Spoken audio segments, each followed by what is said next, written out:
विधायक जी क्या कहेंगे आज सबको नववर्ष के शुभ उपलक्ष्य में? सबसे पहले तो मैं आपके चैनल के माध्यम से सभी को नववर्ष की बहुत बहुत शुभकामना देती हूँ। प्रार्थना करती हूँ कि ईश्वर सबके जीवन में सुख समृद्धि शांति और सौहार्द लाए।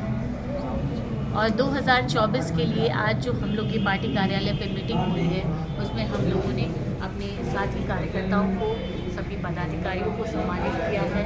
और 2024 में समाजवादी पार्टी मेन नगर से लोकसभा जीतने जा रही है, इसके बारे में सभी ने चर्चा की। विधायिका जी, बड़ी चुनाव का रणनीति जो बहुत तेजी से चल रहा है, 24 की आगाज की जो कार्यक्रम चल रहा है, संगठन किस तरह से मजबूत रहेगा और सदर लालगंज दोनों मजबूत कैसे रहेगा, इस पे क्या कहेंगे? दोनों ही लोकसभा आगामी जो है जीतने वाले हैं, समाजवादी पार्टी जीतने वाली है। जिस तरह से ये भाजपा सरकार है, जिस तरह से इनकी नीतियां हैं जो जनता की त्राही त्राही कर रही है, चाहे वो बेरोजगारी हो, चाहे इतनी महंगाई हो, और न ही सुरक्षा है महिलाओं के लिए, न ही स्वास्थ्य सुविधाएं हैं, और न ही शिक्षा का उचित माध्यम है।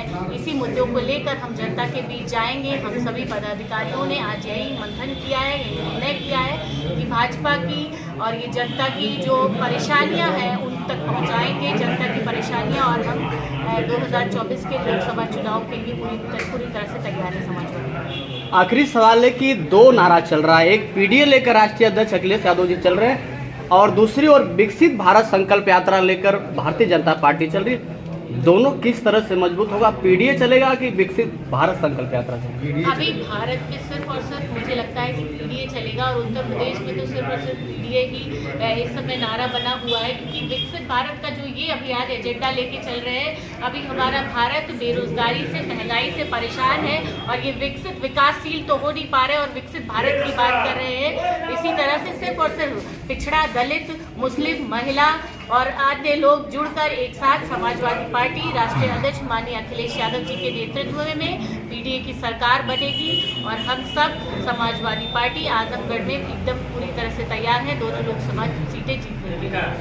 आखिरी सवाल है आपसे कि तितला से रास्तेपुर का मार्ग जो निर्माण चल रहा है, लोगों के शंका में हमेशा एक बात चल रही है कि पूजा जी बना रही है कि दिनेश लाल बना रहे हैं, इसमें दोनों में खासियत क्या है? सच्चाई बता दीजिए आज।